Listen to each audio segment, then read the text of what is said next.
Au nom du Père et du Fils et du Saint-Esprit.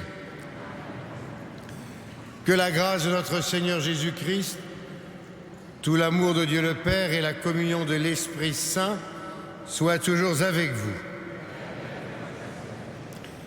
Frères et sœurs, vous le savez peut-être, c'est le vendredi 7 juillet 1939 qu'ici, à Notre-Dame de Paris, Armand Marquiset a décidé de fonder les Petits Frères des Pauvres. Mais la guerre survenant, ce n'est qu'en avril 1946 que l'association sera effectivement créée. C'est pourquoi chaque année, le premier vendredi du mois de juillet, nous commémorons cette décision qu'il a prise ici, devant Notre-Dame et en Notre-Dame, par cette messe d'action de grâce qui est toujours perpétuée. Et donc, dans le recueillement, dans l'action de grâce, nous confions au Seigneur toutes les intentions de cette association et aussi, bien sûr, nous prions en communion avec ses fondateurs et son fondateur. Je salue, bien sûr, le président de l'association, M. Michel Chegaray, et tous ses amis qui, chaque année, organisent ce temps de prière et de rencontre. Je vous propose aussi de prier à l'intention du pape François, qui vient de faire paraître sa dernière et sa première, donc encyclique, sa dernière, sa première, qui s'appelle Lumen Fidei, lumière de la foi, dont je vous dirai la fin, qui est une belle prière à Notre-Dame. Nous pouvons donc entrer dans cette célébration en reconnaissant notre péché, notre opacité. Je confesse à Dieu Tout-Puissant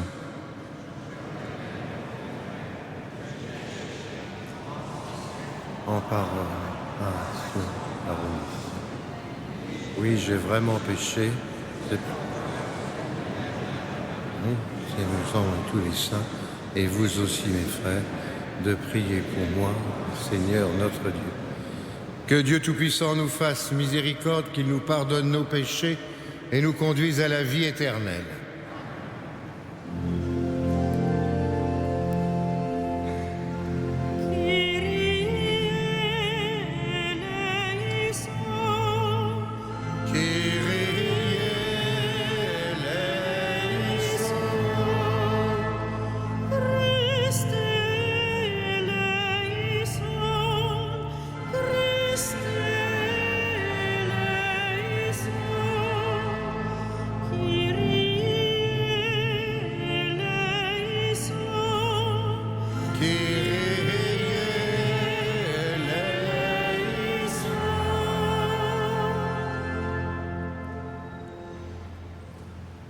Prions le Seigneur.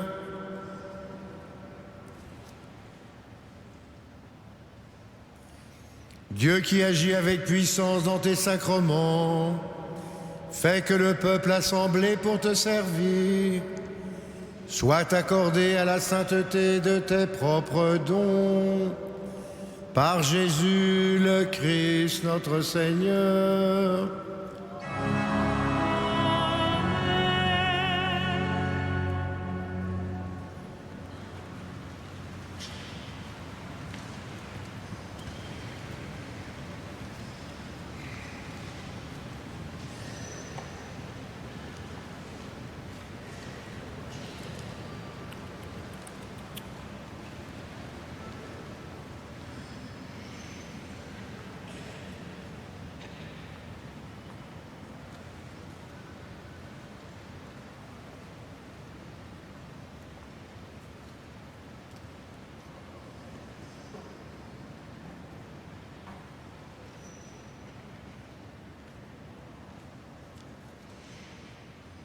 Lecture du livre de la Genèse.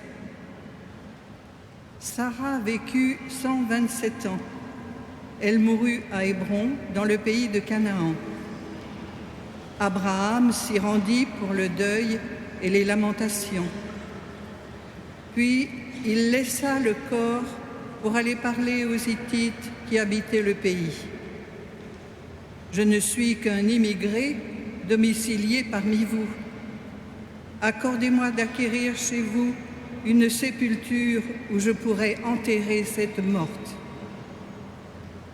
Abraham ensevelit donc sa femme Sarah dans la caverne du champ de Macpéla, qui est en face de Mambré. C'était à Hébron, dans le pays de Canaan. Parole du Seigneur.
Le Seigneur soit avec vous. Évangile de Jésus-Christ selon saint Matthieu.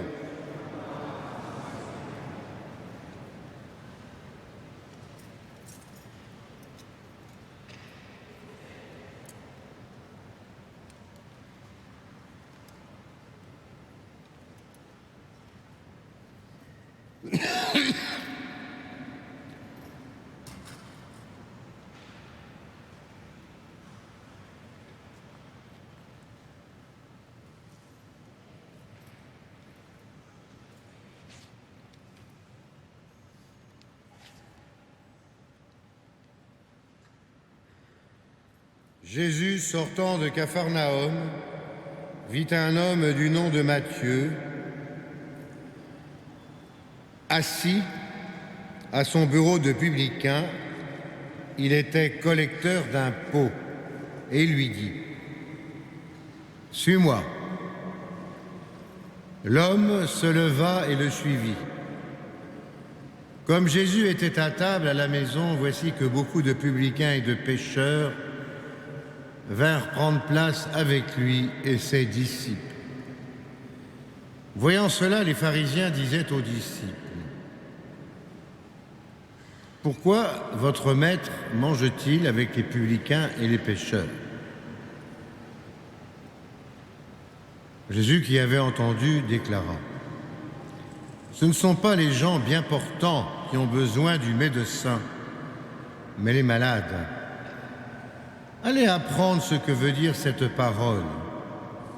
C'est la miséricorde que je désire et non les sacrifices. Car je suis venu appeler non pas les justes, mais les pécheurs. » Acclamons la parole de Dieu.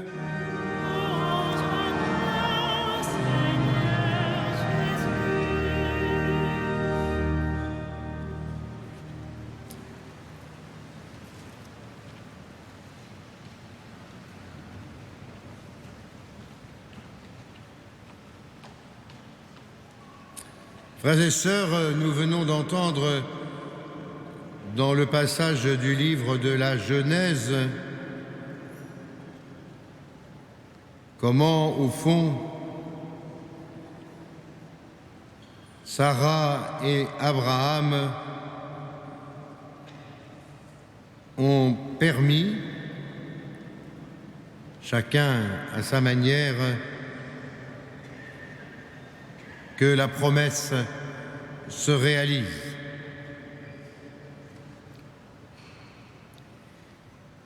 C'est vrai dans le pays de Canaan,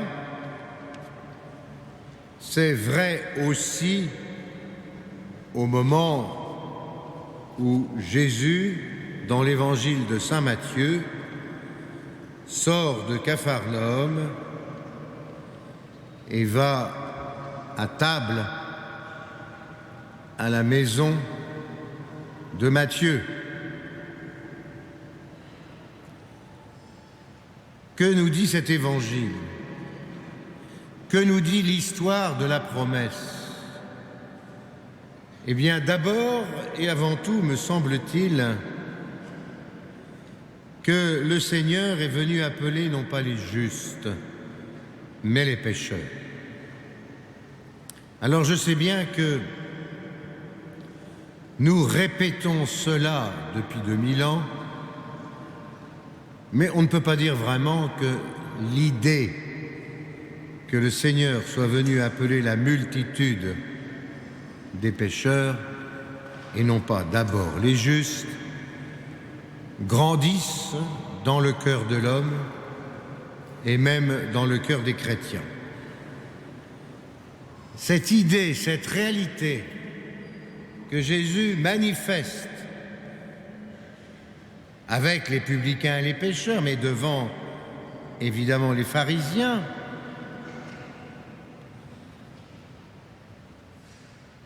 ne peut pas dire qu'elle soit bien accueillie par le monde, ni même par les gens de bonne volonté, ni même par les chrétiens pratiquants.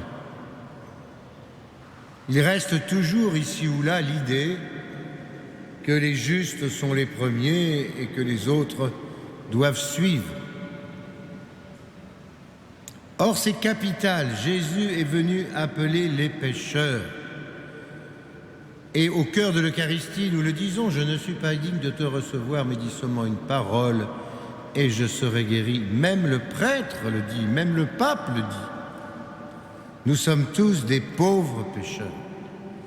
Mais entre le dire, le célébrer même, le lire et le vivre, il y a beaucoup de pas et de progrès à faire.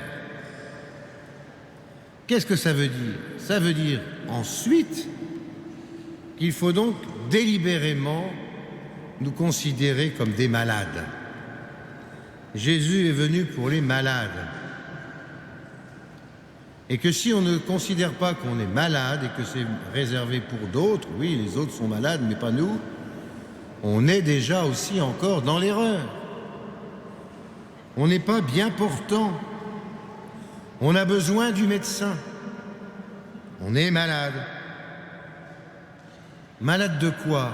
Malade de notre péché, dont il nous faut jour après jour nous convertir pour être un pécheur converti, un pécheur pardonné.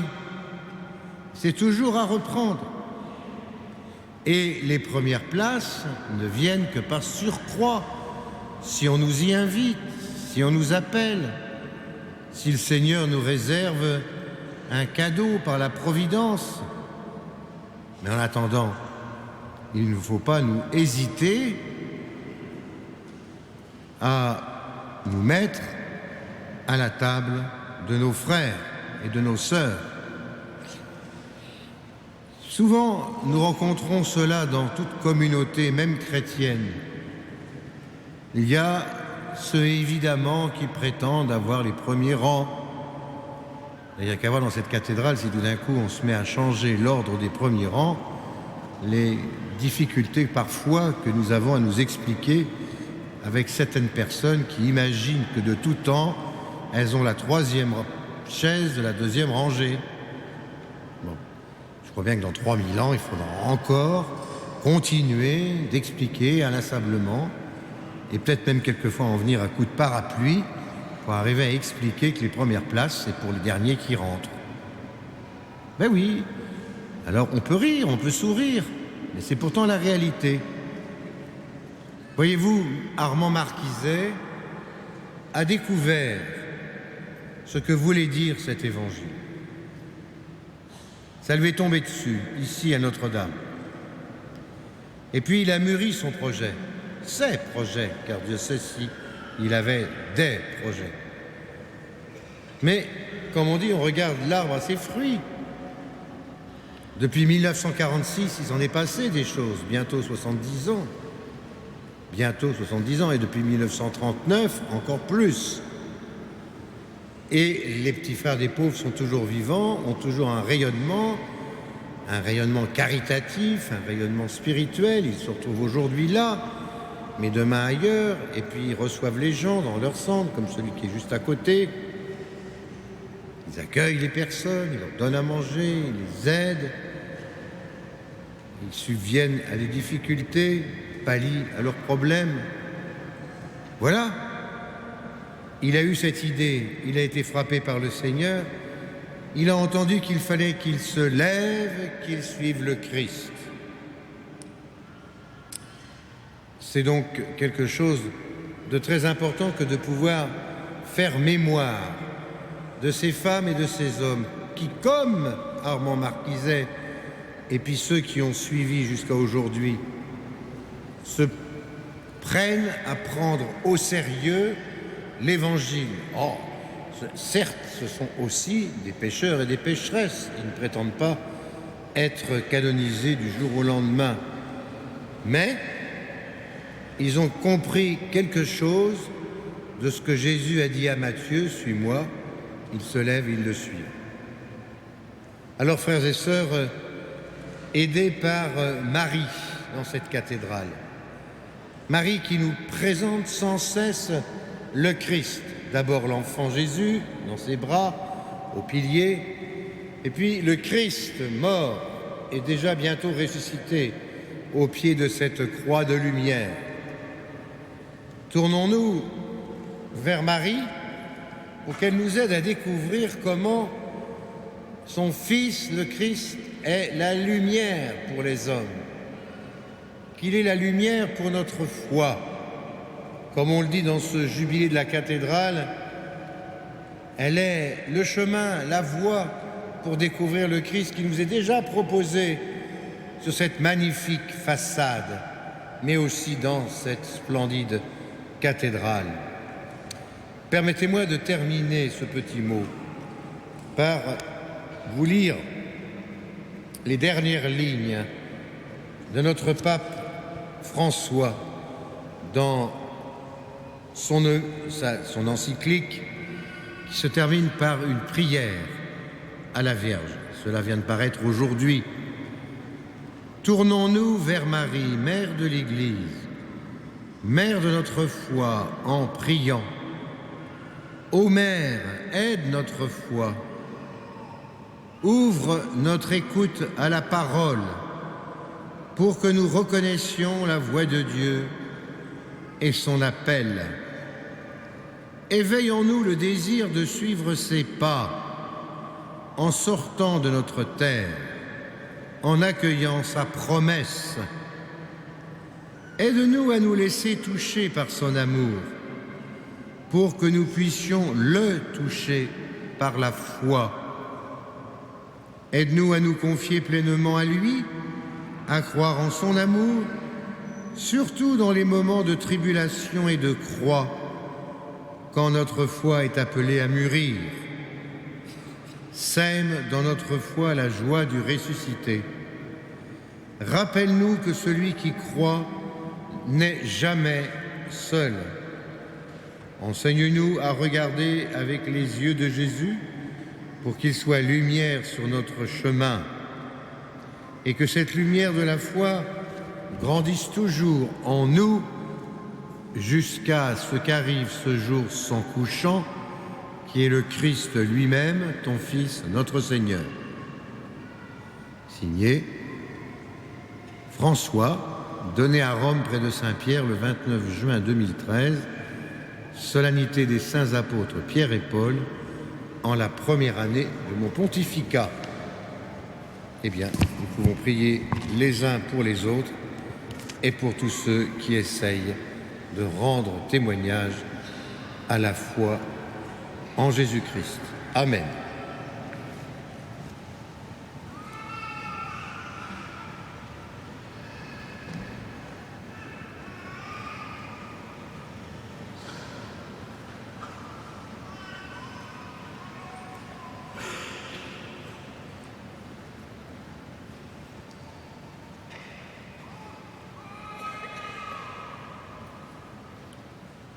Nous nous levons pour confier notre prière au Seigneur.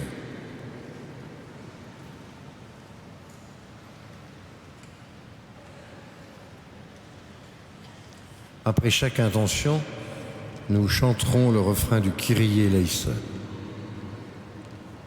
Depuis 1946, les petits frères des pauvres témoignent de la valeur unique et irremplaçable de chaque personne, du respect de la dignité de tout homme et de toute femme, quelle que soit leur origine ou leur situation, pour qu'ils continuent à perpétuer dans la fidélité l'œuvre d'amour entreprise par leur fondateur. Seigneur, nous te prions.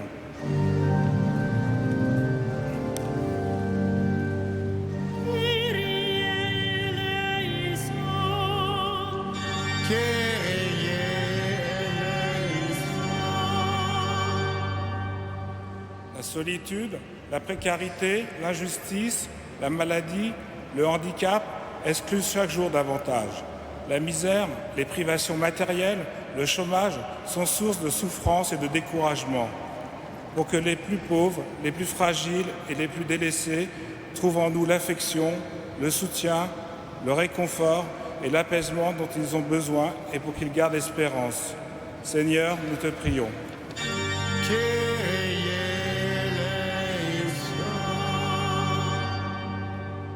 La fraternité et la solidarité, l'accompagnement, l'écoute, le témoignage, l'agir ensemble sont au cœur de la lutte contre la pauvreté et l'exclusion.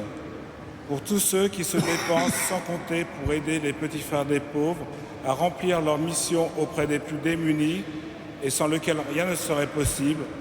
Pour tous ceux, croyants ou non, qui s'efforcent de construire un monde plus juste. Seigneur, nous te prions.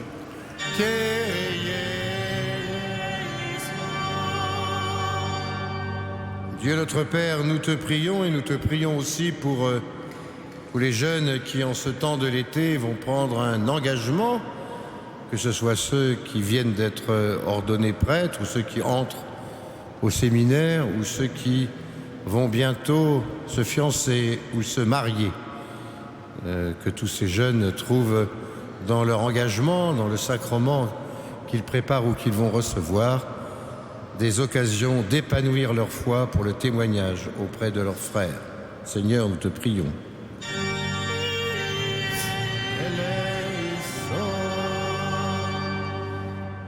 Dieu notre Père, entends nos prières. Donne-nous de découvrir avec toujours plus d'acuité cette foi qui nous est proposée par ton appel. Donne-nous d'y répondre, toi qui vis et règnes dans l'unité de l'Esprit Saint pour les siècles des siècles. Vous pouvez vous asseoir.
Accepte, Seigneur, le sacrifice de louange et de pardon, afin que nos cœurs purifiés par sa puissance t'offrent un amour qui réponde à ton amour. Par Jésus le Christ, notre Seigneur.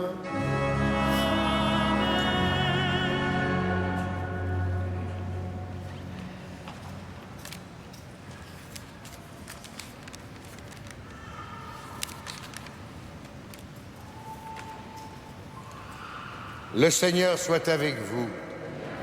Élevons notre cœur. Rendons grâce au Seigneur notre Dieu. Oui, vraiment, il est juste et bon de te rendre grâce toujours et en tout lieu par ton Fils bien-aimé, Jésus le Christ. Il est ta parole vivante par qui tu as créé toutes choses. C'est lui que tu nous as envoyé comme Rédempteur et Sauveur, Dieu fait homme, conçu du Saint-Esprit, et né de la Vierge Marie. Pour accomplir jusqu'au bout ta volonté, rassembler du milieu des hommes un peuple saint qui t'appartienne, il étendit les mains à l'heure de sa passion, afin que soit brisée la mort et que la résurrection soit manifestée. C'est pourquoi avec tes anges, tous les saints, nous proclamons ta gloire en chantant d'une seule voix.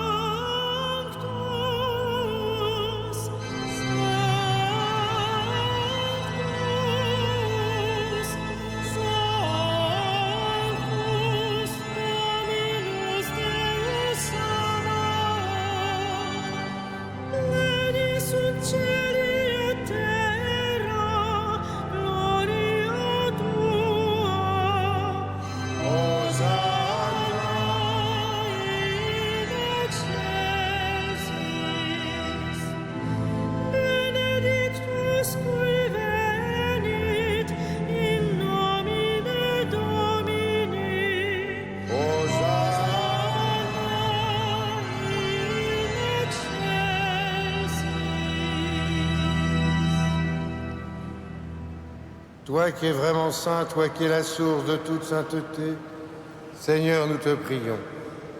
Sanctifie ces offrandes en répandant sur elles ton esprit, qu'elles deviennent pour nous le corps et le sang de Jésus, le Christ, notre Seigneur.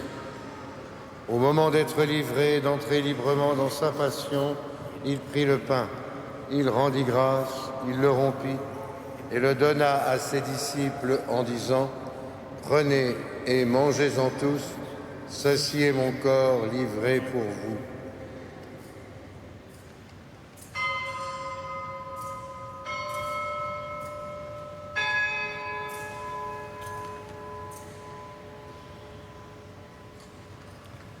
De même, à la fin du repas, il prit la coupe. De nouveau, il rendit grâce et la donna à ses disciples en disant: prenez et buvez-en tous, car ceci est la coupe de mon sang, le sang de l'alliance nouvelle et éternelle, qui sera versé pour vous et pour la multitude en rémission des péchés. Vous ferez cela en mémoire de moi.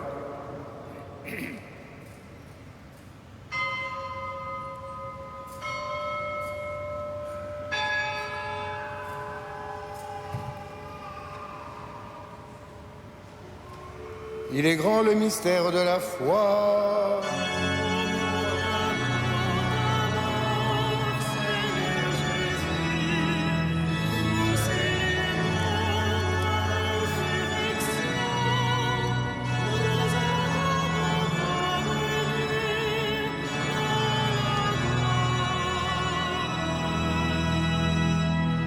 Faisant ici mémoire de la mort et de la résurrection de ton Fils, nous t'offrons, Seigneur, le pain de la vie, la coupe du salut, et nous te rendons grâce car tu nous as choisis pour servir en ta présence.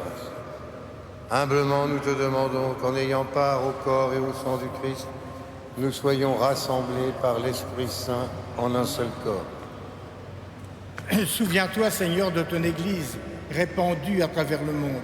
Fais-la grandir dans ta charité avec le pape François, notre évêque André et tous ceux qui ont la charge de ton peuple.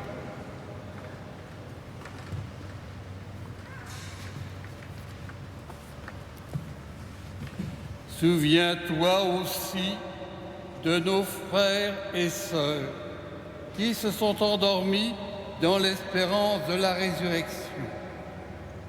Eliane Audebert, Carole Ballet, Henri Guérard, Christiane Kaiser, Monique Liberge, Jacqueline Tolu, Sylvain Villez et tous les hommes qui ont quitté cette vie, reçois-les dans ta lumière auprès de toi.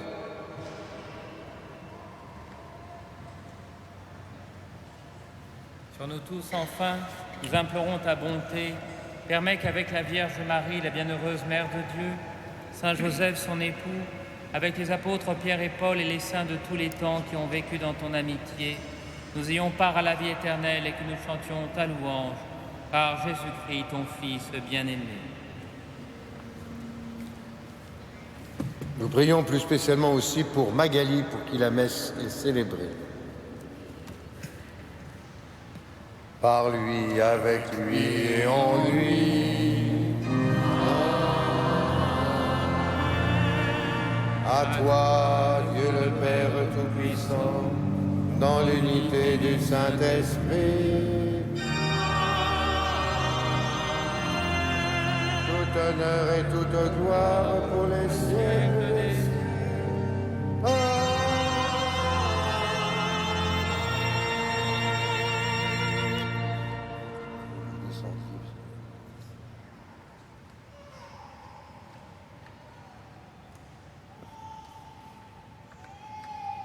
Prions, comme nous l'avons appris du Sauveur et selon son commandement, nous osons dire. Notre Père, que ton nom soit sanctifié, que ton règne vienne, que ta volonté soit faite sur la terre comme au ciel. Donne-nous aujourd'hui, pardonne-nous nos offenses, comme nous pardonnons aussi à ceux qui nous ont offensés, et ne nous soumets pas à la tentation. Délivre-nous de tout mal, Seigneur, donne la paix à notre temps. Par ta miséricorde, libère-nous du péché. Rassure-nous devant les épreuves en cette vie, où nous espérons le bonheur que tu promets, l'avènement de Jésus le Christ, notre Sauveur.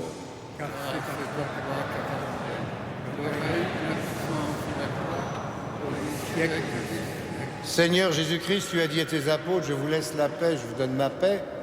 Ne regarde pas nos péchés, mais la foi de ton Église. Pour que ta volonté s'accomplisse, donne-lui toujours cette paix et conduis-la vers l'unité parfaite, toi qui règnes pour les siècles des siècles. Amen. Que la paix du Seigneur soit toujours avec vous. Et avec vous. Frères et sœurs, dans la charité du Christ, donnons-nous un signe de paix.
Heureux sommes-nous d'être ce soir, une fois de plus, et comme la multitude, les invités au repas du Seigneur. Voici Jésus, voici l'agneau de Dieu, celui qui enlève le péché du monde. Seigneur, je ne suis pas digne de commencer. Mais dis seulement une parole. Que le corps et le sang du Christ nous gardent pour la vie éternelle. Ah.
pouvez rester assis.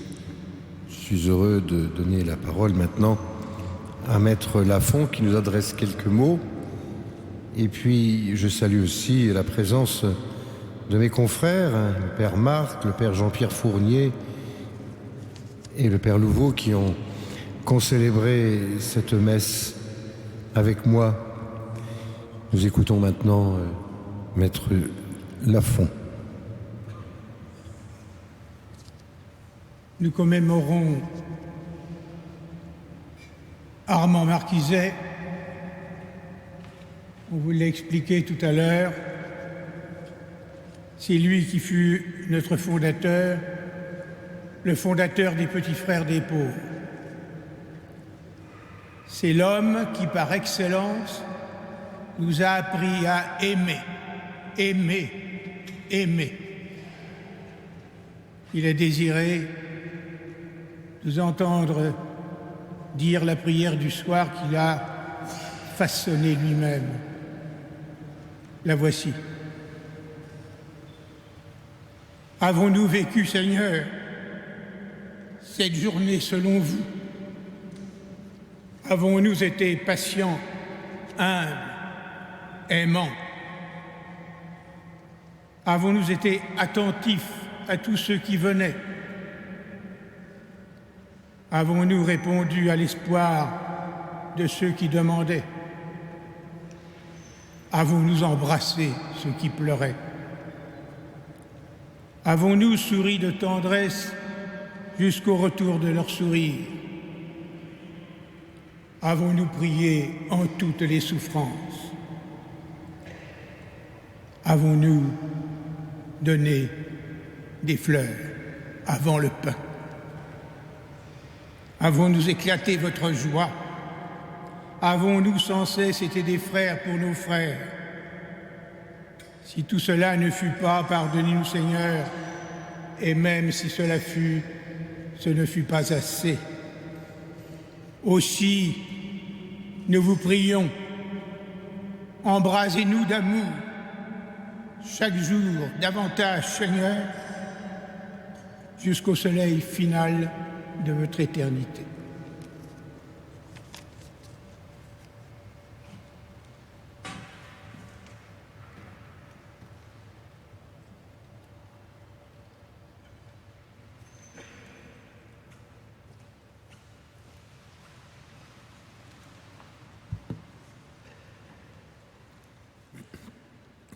Prions encore le Seigneur.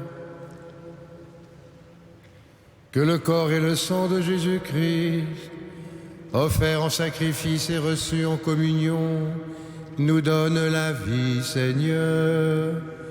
Reliés à toi par une charité qui ne passera jamais, nous porterons des fruits qui demeurent. Par Jésus le Christ, notre Seigneur. Le Seigneur soit avec vous. Et que Dieu Tout-Puissant vous bénisse, le Père, le Fils et le Saint-Esprit. Allons dans la paix du Christ.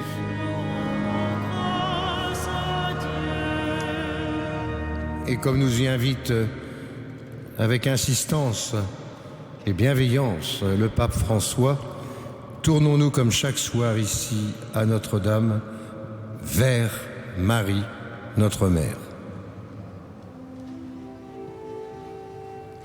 Salve Regina.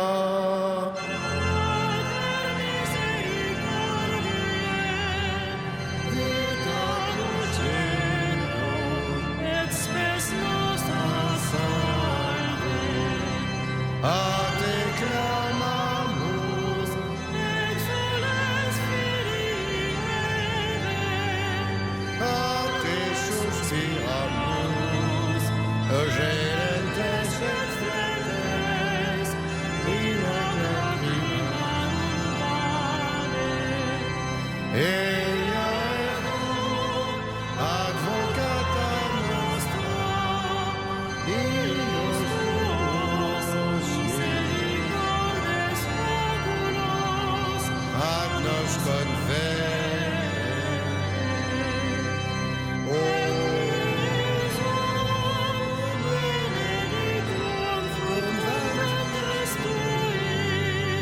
Nobis